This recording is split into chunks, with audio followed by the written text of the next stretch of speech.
Bonjour à tous, petite vidéo pour vous parler des bulbes et des cultures en général, d'optimisation d'espace et de concurrence nutritive et hydrique. Alors voilà, j'ai bêtement dû récolter tous mes bulbes en avance et en accéléré parce que j'ai fait une bêtise très intéressante.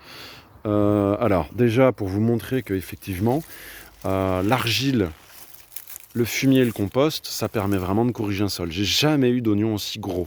Mon sol est extraordinairement sableux à l'origine. Je l'ai énormément corrigé en argile, en fumier, en compost, et j'ai des trucs vraiment énormes. L'oignon, on dit toujours que c'est une culture qui n'a pas besoin d'eau, c'est ceux qui ont eu le plus d'eau, qui ont été les plus gros. Donc voilà, effectivement, c'est peut-être un mélange, c'est peut-être juste qu'il ne faut pas les laisser tremper. Juste, il y a un juste milieu. Il ne faut pas ne pas leur donner d'eau, et il faut pouvoir leur donner de l'eau. Ici, donc, ce sont des plants de concombre sur tout le long, sur 6 mètres, avec bouteille, hoya, cuvette et paillage. Et j'ai fait en fait la bêtise, alors c'était intéressant, hein, c'est le côté permaculture où on associe plein de plantes, et là c'est une association très bonne, on a des oignons en rangée, mais les oignons faisaient tout le tour. Alors les oignons les plus gros étaient autour de la cuvette, hein, bien entendu, ils pompaient un max de flotte pour bien grandir. Et effectivement, les oignons continuent ici. Donc voilà, c'est pour vous dire, évitez de faire comme moi, mettez pas trop de plans, histoire de se dire je vais avoir énormément à manger. Non, la concurrence hydrique et nutritive est très mauvaise, notamment, bon voilà, on voit que le désherbage, il va falloir que je recommence un peu, même si je désherbe toutes les semaines.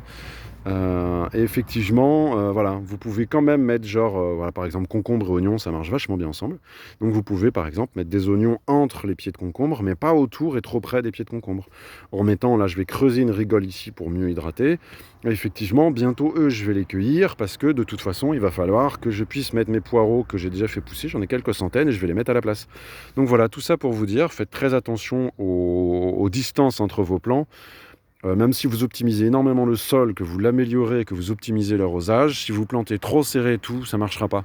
Essayez de ne pas être trop gourmand en termes de volonté de planter, ça peut faire foirer vos récoltes. Donc voilà, n'hésitez pas à partager également vos récoltes, vos idées, vos expériences, vos erreurs et vos réussites. Et très bonne journée à vous!